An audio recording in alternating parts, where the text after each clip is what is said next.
Layer skin hair and laser clinic లో latest టెక్నాలజీతో laser hair removal, anti ageing and hair fall issues కి advance treatments అన్ని ఇక cost గురించి వరి అవ్వాల్సిన అవసరం లేకుండా అందిస్తున్నారు. ఇంకా మీ కాన్ఫిడెన్స్ ని తిరిగి తెచ్చుకోండి. Get your free consultation now. శ్రీ మహాగణాధిపతయే నమః. శ్రీమాత్రే నమః. ఆధాన ఆధ్యాత్మిక వీక్షకులందరికీ శుభాశిస్సులు.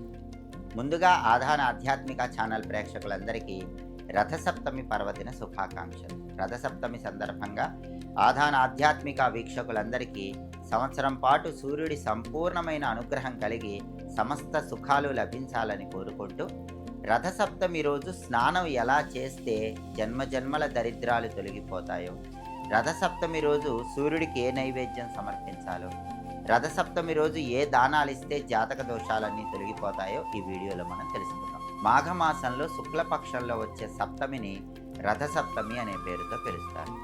దీన్ని రథసప్తమి అని ఎందుకన్నారంటే, ఈరోజు తెల్లవారుజామున ఆకాశంలో గ్రహాలు నక్షత్రాలు అన్నీ కూడా ఒక రథం ఆకారంలో ఏర్పడతాయి. అందుకే దీన్ని రథసప్తమి అన్నారు. అలాగే రథసప్తమి నుంచి సూర్యుడి రథం తన గమనాన్ని మార్చుకుంటుంది. ఉత్తర దిక్కు వైపు తిరిగి వేగంగా ప్రయాణం చేస్తూ ఉంటుంది. అందువల్ల భూమి మీద ఎండలు బాగా పెరుగుతాయి. సూర్యుడి రథం తన గమనాన్ని మార్చుకునే రోజు కాబట్టి, వేగంగా ప్రయాణం చేసే రోజు కాబట్టి దీన్ని రథసప్తమి అనే పేరుతో పిలుస్తారు. రథసప్తమి రోజు ఏం చేయాలి? రథసప్తమి రోజు చేసే స్నానం జన్మజన్మల దరిద్రాలన్నీ పోగొడుతుందని ధర్మసింధు, నిర్ణయసింధు, పురుషార్థ చింతామణి అనే గ్రంథాల్లో చెప్పారు. మరి స్నానం ఎలా చేయాలంటే, రథసప్తమి రోజు స్నానం చేసేటప్పుడు 7 జిల్లేడాకులు, 7 రేగి పండ్లు తల మీద ఉంచుకొని శిరస్నానం, తలంటు స్నానం చేయాలి. కొంతమంది 7 చిక్కుడాకులు కూడా తల మీద ఉంచుకొని తలంటు స్నానం చేస్తారు. ఇంకొంతమంది 7 రావి ఆకులు కూడా తల మీద ఉంచుకొని తలంటు స్నానం చేస్తారు. ఇవన్నీ కూడా ఉంచుకోవచ్చు, కానీ ప్రధానంగా మాత్రం 7 జిల్లేడాకులు, 7 రేగి పండ్లు తల మీద ఉంచుకొని శిరస్నానం చేయాలి. 7 అనే అంకెకి రథసప్తమి రోజు చాలా ప్రాధాన్యత ఉంది. ఎందుకంటే రథసప్తమి రోజు చేసే స్నానం 7 రకాలైన పాపాలను పోగొడుతుంది. ఈ జన్మలో చేసిన పాపాలు, అనేక జన్మల్లో చేసిన పాపాలు, తెలిసి చేసిన పాపాలు, తెలియక చేసిన పాపాలు, మనస్సుతో చేసిన పాపాలు, మాటతో చేసిన పాపాలు, శరీరంతో చేసిన పాపాలు, ఇలా 7 రకాలైన పాపాలు పోగొట్టే శక్తి రథసప్తమికి ఉంది. కాబట్టి 7 అనే అంకెకి రథసప్తమికి ప్రత్యేకమైన సంబంధం ఉంది. సూర్యుడికి ఇష్టమైనవి జిల్లేడాకులు, సూర్యుడికి ఇష్టమైనవి రేగి పండ్లు. అందుకే సూర్యుడికి ఇష్టమైన జిల్లేడాకులు 7, సూర్యుడికి ఇష్టమైన రేగి పండ్లు 7 తల మీద ఉంచుకొని తలంటు స్నానం, శిరస్నానం చేస్తే 7 రకాలైన పాపాలన్నీ తొలగింపజేసుకోవచ్చు. జన్మ జన్మల్లో దరిద్రాల నుంచి బయటపడవచ్చు. అలాగే రథసప్తమి రోజు చేసే స్నానం వెనుక ఒక సైంటిఫిక్ రీజన్ కూడా ఉంది. ఆ రీజన్ ఏంటంటే, రథసప్తమి నుంచి భూమి మీద ఎండలు పెరుగుతాయి. అంటే సూర్యకిరణ శక్తి పెరుగుతుంది. సూర్యుడి కిరణ శక్తి జిల్లేడాకుల్లో ఎక్కువగా ఉంటుంది, రేగి పండ్లలో ఎక్కువగా ఉంటుంది, చిక్కుడాకుల్లో ఎక్కువగా ఉంటుంది. కాబట్టి వైజ్ఞానిక పరంగా, సైంటిఫిక్గా వాతావరణంలో వచ్చే మార్పుల వల్ల వచ్చే అనారోగ్యాలు పోగొట్టుకోవటానికి సూర్యకిరణ శక్తి ఎక్కువగా ఉన్నటువంటి జిల్లేడాకులు, రేగి పండ్లు, చిక్కుడాకులు ఇలాంటివి శిరస్సు మీద ఉంచుకొని స్నానం చేయాలి. కాబట్టి సైంటిఫిక్గా ఈ స్నానం ఆరోగ్యాన్ని కూడా కలిగింపజేస్తుంది. ఋతువుల పరంగా వచ్చే అనారోగ్యాలు పోగొడుతుంది. ఇలా స్నానం చేయాలి.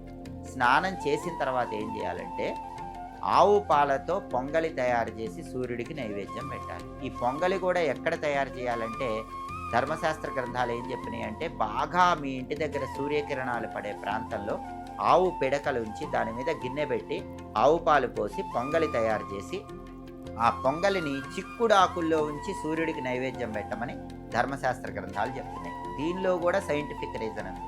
సైంటిఫిక్ రీజన్ ఏంటంటే, రథసప్తమి నుంచి సూర్యకిరణ శక్తి ఎక్కువగా ఉంటుంది కాబట్టి సూర్యకిరణాలు బాగా పడే ప్రాంతంలో ఆవు పాలతో పొంగలి చేస్తే పిడకల మీద, ఆ పొంగలిలో సూర్యకిరణ శక్తి ఎక్కువగా ఉంటుంది, ఆరోగ్యం బాగుంటుంది.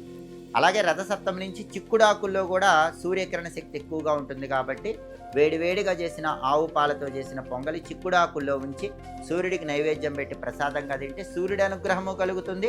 సైంటిఫిక్గా సూర్యకిరణ శక్తి వల్ల ఆరోగ్య ప్రాప్తి కూడా కలుగుతుంది. అందుకే అలా చేయాలని ధర్మశాస్త్ర గ్రంథాల్లో చెప్పారు. అయితే ఆధునిక కాలంలో అపార్ట్మెంట్ సంస్కృతి ఉంది కాబట్టి సూర్యకిరణాలు పడే ప్రాంతంలో ఇలా నైవేద్యం వండటం వీలు కాకపోతే గ్యాస్ స్టవ్ దగ్గర అయినా సరే ఆవు పాలతో పొంగలి చేసుకొని వీలైతే చిక్కుడాకులో ఉంచి సూర్యుడికి నైవేద్యం పెట్టి ప్రసాదంగా తినండి. దానివల్ల ఆరోగ్యపరంగా ప్రయోజనం ఉంటుంది. అలాగే సూర్యుడి అనుగ్రహం వల్ల సమస్త శుభాలు కలుగుతాయి. రథసప్తమి సందర్భంగా అందరూ కూడా 2 ప్రత్యేకమైన దానాలు ఇచ్చుకోవాలి. ఒకటి గొడుగు, 2 పాదరక్షలు. అంటే గొడుగు, చెప్పులు దానం ఇస్తే గ్రహ దోషాలు తొలగిపోతాయి.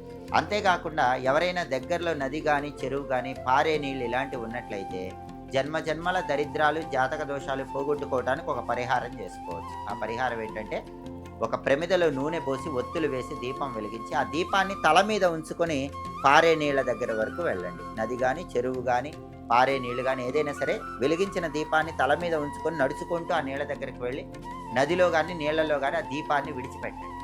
అలా వెలిగించిన దీపాన్ని రథసప్తమి రోజు నీళ్లలో వదిలిపెడితే మీ పాపాలు, శాపాలు అన్నీ తొలగిపోతాయి. జాతక దోషాల తీవ్రతను తగ్గింపజేసుకోవచ్చు.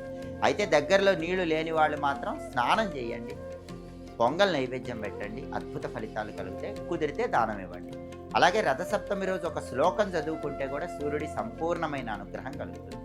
ఆ శ్లోకం ఏంటంటే, సప్త సప్త మహాసప్త సప్తద్వీప వసుంధర సప్తార్క వర్ణమాదాయ సప్తమి రథసప్తమి. ఇది శ్లోకం. స్వయంగా విశ్వామిత్ర మహర్షి సూర్యుడిని ప్రార్థించిన శ్లోకం ఇది. ఏవి చేయలేని వాళ్ళు స్నానం ఒక్కటి చేసి దీపం పెట్టి శ్లోకం చదువుకోండి. స్నానం మాత్రం ఖచ్చితంగా చేయండి. జిల్లేడాకులు, రేగిపళ్ళు శిరస్సు మీద ఉంచుకొని స్నానం చేయటం మాత్రం రథసప్తమి రోజు చాలా ముఖ్యం. స్నానం చేశాక సప్త సప్త మహాసప్త సప్తద్వీప వసుంధర సప్తార్క వర్ణమాదాయ సప్తమి రథసప్తమి. ఈ శ్లోకం చదువుకున్నా కూడా సూర్యుడి సంపూర్ణమైన అనుగ్రహం వల్ల ఉత్తమ ఫలితాలు కలుగుతాయి.